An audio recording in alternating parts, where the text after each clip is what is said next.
This morning, the American Red Cross is dealing with an urgent blood shortage, and they desperately need blood donors. Right now, the Red Cross is in the middle of its third week of an emergency blood and platelet shortage. The number of donors are so low, the blood supply has dropped to the lowest post-summer level in 6 years. So here to share more about the difference those donations can make are blood recipients Ricky and Alexis Strafford, here with the Utah Red Cross, representing the Red Cross, and then Director of the Red Cross, Dr. Walter Kelly, here joining us on Zoom. Guys, thanks for being with us here this morning. Thanks for having us. We're happy to be here. Great to have you in person and, of course, virtually here, Dr. Kelly. So, but first, let me start with you guys here this morning. Why did you need blood donations?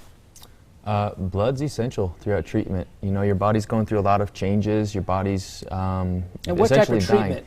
Treatment, chemotherapy, radiation, bone marrow transplants. There's a lot of different situations that you can be in. So you had cancer? I particularly had blood cancer. So for me, it was pretty vital to help me feel better every single day, to help me give me the strength that I needed to fight cancer and to have the strength to get through the next round of treatment and so on and so forth. So yeah. It's pretty essential. And you both had cancer, is that right? Yeah.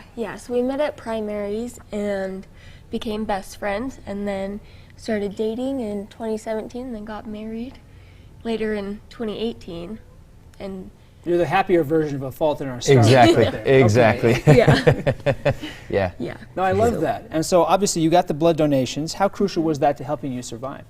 It was super crucial because there were times where we were needing blood transfusions like once or twice a day. Like I've had over 150, and they saved my life because my body wasn't able to produce blood, and so I wouldn't be able to be here if it weren't for that. We're glad that those donations came in, and you know, it's one of those things we don't often think about. You know, you think about cancer treatments, chemo is essential, but you don't think about the blood part of that.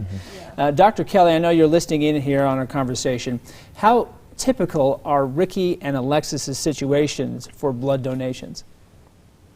So it's very typical. About a quarter of all blood donations end up being needed for patients that are being treated for various types of cancer.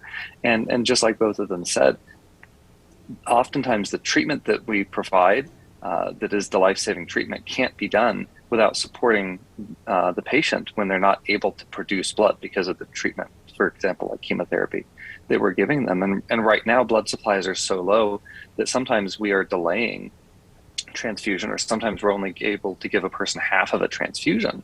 And that makes you feel horrible and certainly makes your treatment much more difficult. So how much blood do we need right now?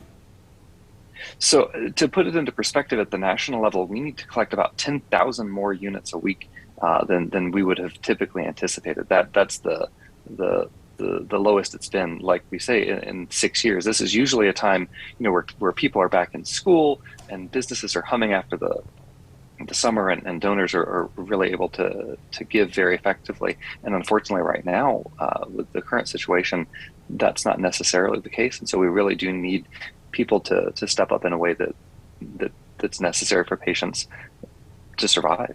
So if they want to donate blood, people watching at home, they're hearing Ricky and Alexis's story. They're obviously seeing the dire need we're in right now. How do they donate that blood?